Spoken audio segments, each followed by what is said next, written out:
मृत्यो अनुपरे हि पंथां यस्ते स्व इतरो देवयानात् चक्षुष्मते शृण्वते ते ब्रवीमि मानः प्रजां रीरिषो मोत वीरान् मृत्योः पदं योपयन्तो यदैतद्राघीय आयुः प्रतरं दधानः आप्यायमानः प्रजया धनेन शुद्धः पूता भवत यज्ञियासः इमे जीवा विमृतैराववृत्रन्नभूद्भद्रा देवहूतिर्नो अद्य प्राञ्चो अगामनृतये हसाय द्राघीय आयुः प्रतरं दधानः इमं जीवेभ्यः परिधिं दधामि मयिषां नुगादपरो अर्थमेतं शतं जीवन्तु शरदः पुरुचिरन्तर्मृत्युं दधतां पर्वतेन यथा आहन्यनुपूर्वं भवन्ति यथ ऋतव ऋतुभिर्यन्ति साधु यथा न पूर्वम् अपरो जहात्येवा धातरायूंषि कल्पयैषाम् आरोहतायुर्जरसमृणाना अनुपूर्वं यतमानाय तिष्ठ इह त्वष्टा सजनिमा सजोषा दीर्घमायुः करति जीवसेवः इमा नारीरविधवः सुपत्नीराञ्जनेन सर्पिषा संविशन्तु अनश्रवो अनमीवासुरत्ना आरोहन्तु जनयो योनिमग्रे उदीर्ष्व नार्यभिजीवलोकं गतासु मेदम् उपशेषयेहि हस्तग्राभस्य दिदिशोस्तवेदं पत्युर्जनित्वम् अभिसम्बभूथ धनुर्हस्तादाददानो मृतस्यास्मि क्षत्राय वर्चसे बलाय अत्रैव त्वमिह वयं सुवीरा विश्वास्पृधो अभिमातिर्जयेम उपसर्प मातरं भूमिमेताम् उरुव्यजसं पृथिवीं सुषेवाम् ऊर्णं मृदा युवतिर्दक्षिणावत एषा त्वा पातु निर्ऋतेरुपस्थात् उच्छ्वञ्चस्व पृथिवीमानि बाधथा सूपायनास्मै भवसूपवञ्चना माता पुत्रं सिचाभ्येनं भूम ऊर्णुहि उच्छ्वञ्चमाना पृथिवीषु तिष्ठतु सहस्रं मित उपहि श्रयन्तां ते गृहासो घृतश्च्युतो भवन्तु विश्वाहास्मै शरणः सन्त्वत्र उत्तिस्तब्धामि पृथिवीं त्वत्परीमं लोकं निदधन्मो अहं मृषम् एतां स्थूणां पितरो धारयन्तु तेऽत्रायमः सादना ते मिनोतु प्रतीचीने मामहनीष्वापर्णमिवादधु प्रतीचिं जग्रभावाचम् अश्वं रशनया यथा। ओम शांति। आदरणीय स्वामी जी महाराज, उपस्थित वानप्रस्थी जन, आदर सम्मान के योग्य माताओं बहनों और उपस्थित ब्रह्मचारियों और धर्म प्रेमी बंधुओं, ये जो सूक्त है इसकी चर्चा हम बहुत दिनों से कर रहे हैं और इसकी जो विशेष बात है, जो यथार्थ है उसको हम कैसे जिए। हम जीने की जो इच्छा करते हैं वो कल्पना की अधिक है, ऐसा हो जाएगा, ऐसा हो जाएगा, ऐसा हो जाएगा, और सारी ठगी जो है वो कल्पना में चलती है। जो जो दुख यहाँ आते हैं, जितने जो मत संप्रदाय हैं वो उन दुखों को दूर करने का दावा करते हैं, लेकिन यहाँ नहीं। यहाँ तो आप उसका भुगतान कर दो, फल आपको दूसरी जगह मिलेगा। सबसे बड़ा अंतर वेद में यही है। वेद कहता है जो यहाँ है उसको देखो, उसमें कुछ भी कर सकते हो। अंतर क्या है? दिशा का। मतलब कोई काम अच्छा है या बुरा है। कई बार काम तो बुरा सा लगता है और एक अच्छे आदमी के द्वारा किया जाए तो बड़ा खराब लगता है कि ये आदमी ऐसा काम क्यों करता है। काम अच्छा भी हो सकता है, लगता अच्छा है, लेकिन होता क्या है कि उसकी दिशा विपरीत होती है, लक्ष्य विपरीत होता है, तो वो अच्छा भी बुरा हो जाता है। तो हम जितने काम करते हैं वो काम यदि ये हमारे लक्ष्य के अनुकूल हैं तो सब ठीक है। रास्ता सीधा नहीं नहीं जा सकते, टेढ़े से जा रहे हैं, लेकिन जा लक्ष्य की तरफ रहे हैं, उद्देश्य लक्ष्य है। तो इसलिए सबसे बड़ा अंतर पता है क्या आता है? एक व्यक्ति अपराध करता है तो अपराध कहलाता है, और एक व्यक्ति अपराध करता है तो अपराध ही नहीं कहलाता। और इस दृष्टि से देखा जाए तो दुनिया में दो चार सबसे बड़े अपराधी हैं। कौन कौन? चाणक्य अपराधी है, श्री कृष्ण सबसे बड़े अपराधी हैं, मतलब श्री कृष्ण से बड़ा अपराधी आपको कहां मिलेगा। चाणक्य ने कोई विधा ऐसी नहीं छोड़ी जिससे अपराध किया जा सकता, कोई विधा। लेकिन चाणक्य अपराधी नहीं है, श्री कृष्ण अपराधी नहीं है, जो भी और इस नीति पर चला वो अपराधी नहीं है, तो वो काम करने पर भी अपराधी नहीं हुआ और एक अपराधी हो गया, ऐसा क्यों? क्योंकि उनका लक्ष्य भिन्न है, उद्देश्य भिन्न है। बाकी चोर चोरी करता है, लेकिन चोर चोरी क्यों करता है? अपने लिए करता है। और चाणक्य चोरी करवाता है, करवाता है कि नहीं करवाता? कौन करवाता है बताओ तो? हाँ देखो, ऐसा है कि वो उसके गुप्तचर घूम रहे हैं। गुप्तचर एक किस वेश में है? वो सपेरे के वेश में, और वो जा रहा है उसके यहां नंद का जो मंत्री है शक्टार, और शक्टार के यहां वो सांप का खेल दिखा रहा है।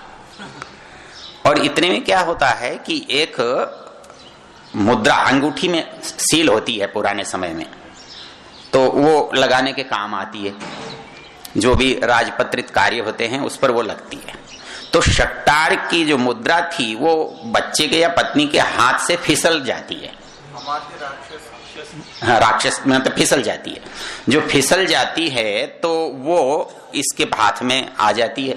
ये सीधा पहुंचता है गुरुजी के पास। तो गुरुजी कहते हैं आप कोई चिंता की बात नहीं, आप तो उसको पकड़ेंगे। अच्छा, इसमें एक बहुत ही विचित्र और रोचक तथ्य क्या है कि अमात्य को, राक्षस को किसी भी क्षण मारा जा सकता था, किसी भी क्षण, लेकिन चाणक्य ने नहीं मारा। मतलब दुश्मन के मंत्री को नहीं मारा, उसको ये प्रयत्न किया कि ये जीवित किसी तरह से पकड़ में आए, और जीवित पकड़ने के लिए जो जाल रचा ना वो इस मोहर से रचता है। श्लोक याद है? लेखो यम न ममेति नोत्तरमिदं मुद्रा मदीयायतः सौहार्दं शकटेन खंडितमिति श्रद्धेयमेतत् कथम् मौर्ये भूषण विक्रयं नरपतौ को नाम संभावयेत् तस्मात् संप्रतिपत्तिरेव हि वरं न ग्राम्यमत्रोत्तरम्। पहले तो राजाओं के गहने बेचने के लिए काम किए सील। अब वो कहता है कि ये लेख मेरा नहीं है, ये मैं क्यों नहीं कह सकता? क्योंकि इस पर मेरी मोहर लगी हुई है। उस लेख पर मोहर लगाने के लिए वो मोहर काम में आई। लेखो यम न ममेति नोत्तरमिदं मुद्रा मदीयायत। यदि मेरे हस्ताक्षर है, मेरी सील है, मेरा मोहर है, तो मैं कैसे इनकार कर सकता हूं कि ये मेरा नहीं है? और मैं ये सोचूं कि शक्टार ने ये मोहर दे दी है चाणक्य को, ये संभव नहीं है क्योंकि वो मेरा मित्र है। सेठ चंदन दास का है, उसमें वो कहता है लेखो यम न ममेति नोत्तरमिदं मुद्रा मदीयायत सौहार्दम शकटेन खंडितमिति श्रद्धेयमेतत् कथम्। मेरा परम मित्र है, वो मेरा विरुद्ध जा सकता है, ये मेरी कल्पना में भी नहीं आता। और ये आभूषण राजा ने बेचे होंगे, कोई मानेगा कैसे? मौर्य भूषण विक्रयम नरपतौ को नाम संभा। राजा गहने बेचेगा, को नाम संभावित। तो बोले अब क्या करूं? यही कह दूंगा चिट्ठी मेरी है। उसको इतना परेशान किया, इतना परेशान किया कि वो आत्महत्या करने के लिए एक पेड़ पर रस्सी टांग के लटक गया। जैसे ही वो लटकने लगा तो चाणक्य के गुप्तचरों ने आके उसे पकड़ लिया और चाणक्य के पास ले गए। तो बोला तुम मरने क्यों नहीं देते? मैं तो तुम्हारा दुश्मन हूं। वो बोले तू दुश्मन नहीं है हमारा, हमने दुश्मन को तो मार दिया। तो बोले मेरा एक काम करना पड़ेगा तुझे। क्या करना पड़ेगा? तुझे चंद्रगुप्त का मंत्री बनना पड़ेगा। मतलब नंद के मंत्री को, दुश्मन के मंत्री को अपने चंद्रगुप्त का मंत्री बनाना चाहता है, क्यों? नहीं, राष्ट्रभक्ति उसका जो सबसे बड़ा गुण है ना, निष्ठा, स्वामी के प्रति निष्ठा, राज्य के प्रति निष्ठा, पद के प्रति निष्ठा। वो कहता है कि ये रहेगा तो राज्य सुरक्षित रहेगा, चंद्रगुप्त भी सुरक्षित रहेगा, शासन भी सुरक्षित रहेगा। वो योग्यता इसकी है, इसलिए वो ये कहता है ना, मुझे ये नहीं चाहिए, मुझे ये पकड़, ये जो हाथी तलवार है ना, ये पकड़ कि आज से इस राज्य का संरक्षक मैं हूं, मेरा उत्तरदायित्व है। मतलब इस विवशता में लाकर उसको खड़ा कर देता है और एक एक अपने आदमी को एक एक के घर में पहुंचा देता है। तो उसके घर में जाके नौकर हो जा, तो उसके घर में जाके सचिव हो जा, तो उसके घर में जाके ये हो जा। और जितने जितने संभावित मित्र भी थे उनमें एक एक को, किसी को दरवाजा गिरा के मरवा देता है, किसी को विषकन्या से मरवा देता है, किसी को आग लगा के मरवा देता है। मतलब कितनी भी हिंसा, क्रूरता, छल सब कुछ है, लेकिन गलत नहीं हुआ। और हम चवन्नी किसी की उठा लें तो चोर हो जाते हैं। ये अंतर, जो सबसे बड़ा अंतर है, वो अंतर ये है कि आप लक्ष्य के लिए चल रहे हैं। मतलब जो एक बहुत चिंतन करने वाली बात है। कभी कभी एक सवाल मुझसे लोग कर लेते हैं, बोले जी हम ये काम कर दें तो गलत होगा कि सही होगा? तो प्रायः हमको गलत काम तो गलत ही लगता है, किसी भी परिस्थिति में हो। तो वहां ये प्रश्न ये होता है कि उस गलत काम का आप लाभ किसको पहुंचाना चाहते हैं, उसका उद्देश्य कौन है? यदि उसको लाभ पहुंचाने वाले आप हैं तो गलत है, और उसको पहुंचाने वाला कोई है दूसरा तो सही है। ये फिर गलत और सही कैसे निर्णय करोगे? क्योंकि इसमें झूठ तो आपके हिसाब से झूठ ही होता है ना, झूठ के अतिरिक्त तो कुछ नहीं होता। फिर उस झूठ को कैसे करोगे? इसका उत्तर मैं देता हूं, आप लोग सहमत हो, जरूरी नहीं है। हाँ, आपकी बात अलग है। वो सहमत मैं क्यों हूं? कोई मुझे ये कहता है जी झूठ बोलना चाहिए कि नहीं बोलना चाहिए। मैंने कहा ये सवाल ये नहीं है, सवाल ये है कि जहां तुम खड़े हो वहां की प्राथमिकता क्या है। एक सिपाही सीमा पर खड़ा है, वो क्या करे? पहले आत्मिक उन्नति करे कि पहले वो कर्तव्य का पालन करे? यहां क्या करोगे? यहां कर्तव्य का पालन।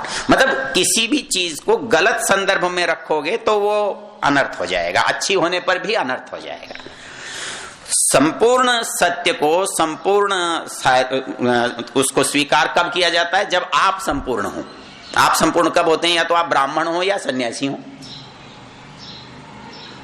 मतलब जिससे आपके अतिरिक्त किसी पर प्रभाव नहीं पड़ने वाला। मतलब आपने सच बोला, आपका कत्ल हो जाएगा, लेकिन वो आपका होगा, देश का नहीं होगा। जब आपके साथ कोई दूसरा दंडित हो रहा हो तब आपका विवेक काम नहीं करेगा, क्योंकि वहां प्रभाव आप पर व्यक्तिगत नहीं पड़ता, वो प्रभाव समाज पर, देश पर, समूह पर पड़ता है। तो वहां कर्तव्य काम आएगा, वहां जो आत्म विवेक काम है वो नहीं आएगा। क्योंकि आप एमए पास वाले को जो करना चाहिए वो 10वीं पास वाले से नहीं करा सकते। जो एक रास्ते पर चल रहा है वो अभी क्या है, वो गृहस्थ हो सकता है, वो वानप्रस्थ हो सकता है, वो मतलब किसी के अधीन हो सकता है। उससे आप आशा क्या कर रहे हैं कि वो योगी की तरह आचरण करे, तो उसे योगी की जगह होना चाहिए या नहीं?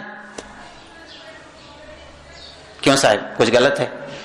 हाँ, तो इसलिए हम क्या करते हैं कि अंतिम चीज को जब पहले व्यक्ति पर थोपते हैं और उससे ये आशा करते हैं कि इसको ये 100% पालन करेगा, तो न तो उसका सामर्थ्य होता, न उसका अधिकार होता। तो ये दिशा मुख्य चीज है। दिशा यदि वो है तो आपका ये कर्तव्य पालन जो है आपको व्यक्तिगत रूप से प्रभावित नहीं करेगा, सामूहिक रूप से प्रभावित करेगा, उतना करेगा, उतना लाभ हानि जो होगी सबको होगी। तो ये जो बात इन सूक्तों में आप देखोगे वो कभी भी वेद कल्पना पर नहीं चल रहा होता है।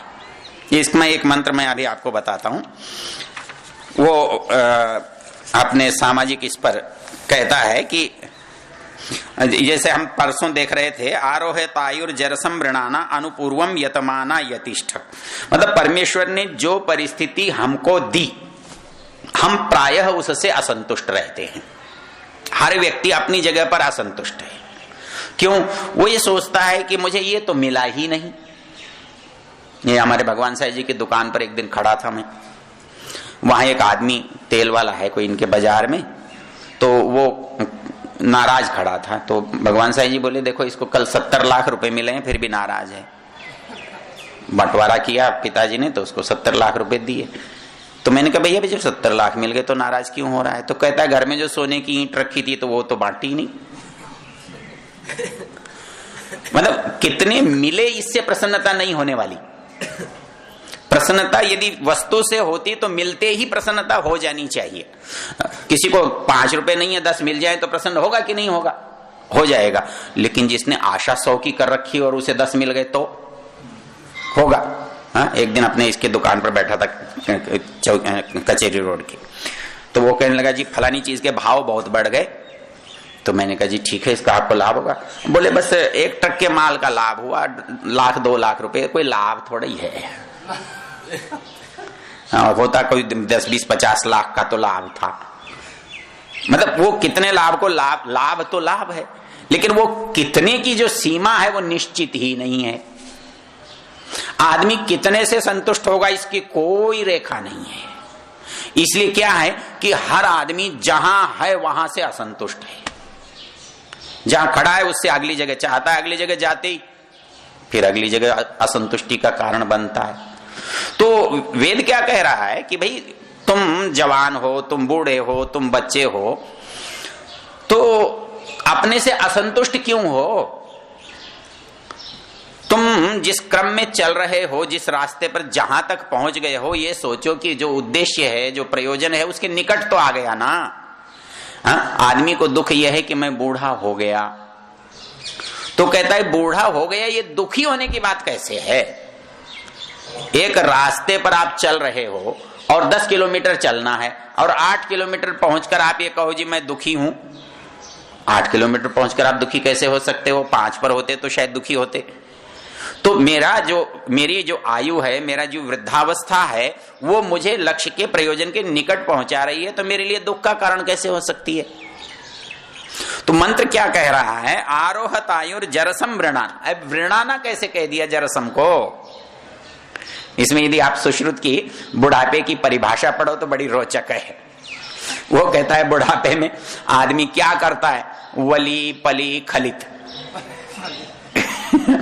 और पीठ दीवार से टिकाया हुआ जो खांसता रहता है। सहारे से तो बिना सहारे के रह नहीं सकता। वली पली खलित, गंजा है, झुर्रियों वाला है, वह सब तीनों चीजें बराबर हो गई हैं। तो कहता है कि आदमी उससे कष्ट में है। कष्ट में है एक परिस्थिति है, लेकिन वो ये कहता है कि जिस परिस्थिति में आप हो उसमें भी कुछ लाभ तो होगा,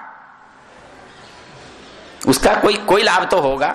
आप उस लाभ के बारे में क्यों नहीं सोचते हो? कहता है कि हमारा जो जरसम का खाली बुढ़ापा नहीं है। इसके लिए कालिदास की पंक्ति याद करो। क्या कहता है? तस्य धर्म रसे रासित वृद्धत्वम जरसाबिना। वृद्धत्वम आसित परम जरसाबिना। अर्थात मतलब उसकी जो बात थी वो परिपक्व थी, प्रौढ़ थी। अवस्था तो प्रौढ़ नहीं थी, लेकिन उसका विचार, उसका विवेक प्रौढ़ था।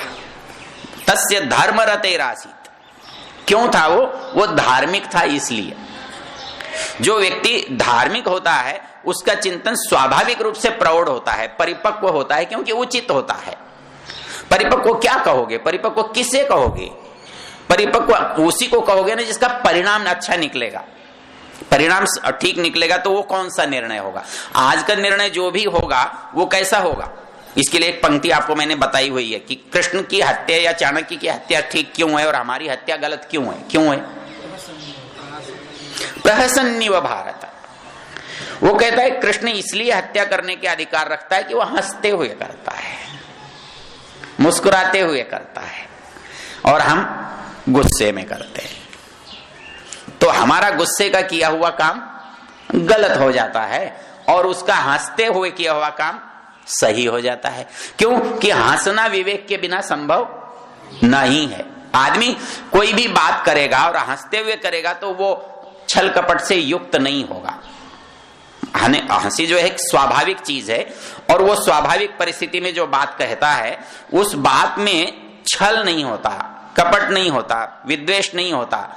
लेकिन बाकी जितने संवेग है ना, उनमें हमारी बुद्धि तराजू के इधर उधर रहती है, बीच में नहीं होती। और इन लोगों ने जो भी काम किया वो निर्णय करके किया, उचित था इसलिए किया, सबके हित में किया। इसके लिए स्वामी दयानंद के शब्द बोले तो क्या बोलोगे बताओ? 7वां समोल्लास याद करो, न्याय और दया। न्याय और दया में क्या अंतर है? लोग कहते हैं जी न्याय और दया तो विरोधी चीज है, दया करोगे तो न्याय नहीं होगा, न्याय करोगे तो दया नहीं होगा। तो स्वामी जी क्या कहते हैं? नहीं, दोनों ही शब्द एक जैसे हैं, केवल परिस्थिति का अंतर है। हम जब दया को ध्यान में रखते हैं तो अपराधी को ध्यान में रखते हैं, हम न्याय को ध्यान में रखते हैं तो जिसके लिए अपराध किया गया उसको ध्यान में रखते हैं, लेकिन प्रभाव दोनों का एक ही होगा। कैसे एक ही होगा? अरे बोले उसको जेल में अपराधी को डाल दिया तो ये प्रभाव कैसे होगा? बोले ऐसे होगा कि वो भी बचेगा और दूसरे भी बचेंगे, दूसरे अपराध जो हो रहा था उससे बचेंगे और वो स्वयं अपराध करने से बचेगा। बोले उद्देश्य तो दोनों को बचाना है, इसलिए दोनों न्याय और दया में अंतर नहीं है। बोले शब्द तो भिन्न हैं। भिन्न क्यों है? क्योंकि आपके मस्तिष्क में कौन रहता है मुख्य, इस कारण भिन्न है। मतलब हम अपराधी की ओर से वकालत करते हैं तो दया की बात करते हैं, और जब हम पीड़ित की ओर से बात करते हैं तो न्याय की बात करते हैं। लेकिन दोनों का यदि देखा जाए, यदि आप अपराधी को छोड़ देकर दया समझेंगे तो पीड़ित और अधिक पीड़ित हो जाएगा, तो फिर ये क्या दया हुई? पीड़ित को अधिक पीड़ित करना, अधिक लोगों को पीड़ित करना, ये तो कोई दया नहीं होती। तो ये दया नहीं बनेगी। और न्याय में आप ये मानो कि उसका दंड दे दिया जा रहा है, ये बुरा है, तो ये इसलिए बुरा नहीं है कि या तो दंड से उसको मुक्त, अपराध से मुक्त कराना है या लोगों को उससे बचाना है। तो ऋषि दयानंद जैसा जो संतुलन जो अर्थ है ना, और लोगों के मस्तिष्क में नहीं आता, और वो इस सूक्त में है। इसलिए वो ये कहते हैं कि हम जहां है ना वहां से असंतुष्ट होकर बात नहीं करनी है, प्रयोजन को ध्यान में रखकर बात करनी है। जब प्रयोजन में ध्यान में रखकर बात करेंगे तो जो यथार्थ है, जो सच है, जो किया जा सकता है, जिसमें कोई कल्पना नहीं है, वही सामने आएगा और वही ठीक भी होगा। तो इसलिए यहां पर इसने कहा आरोहतायुर जरसम ऋणाना, जो जरसम जो प्रौढ़ता है हम उसका वर्ण कर रहे हैं, और अनुपूर्वम क्रमशः, हमारे पास जो चीज आ रही है वो कैसे आ रही है? क्रमशः। अपराध कहां है? जब क्रम टूट जाता है। पंक्ति में खड़े हैं, 10 सीटें हैं, 15 लोग हैं, किसी को कष्ट नहीं होता। यदि पंक्ति ठीक चल रही है 5 कह देंगे भाई सीट खत्म हो गई, नहीं मिला। लेकिन सीट 5 हैं, व्यक्ति 3 हैं और पंक्ति टूटती है तो कष्ट होता है। इसलिए न्याय में सबसे बड़ी विशेषता है कि न्याय होने पर किसी के साथ बुरा भी होता है तो उसे यह लगता है भाई है तो ठीक ही, अब नहीं है तो नहीं सही। तो इसलिए वो ये कहता है अनुपूर्वम यथमाना यतिष्ठ, यह त्वष्टा सुजनिमा सजोषा दीर्घ, बाकी चर्चा कल करेंगे।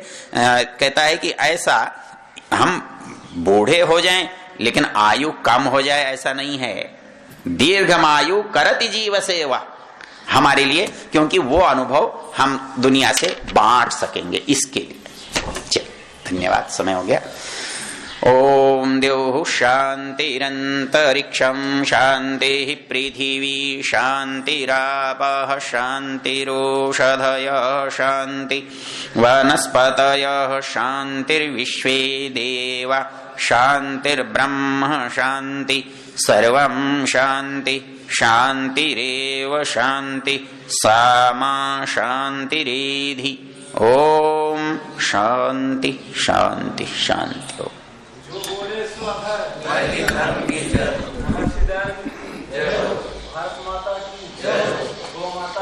आदि समाज वेद की ज्योति ओम का झंडा प्रणाम।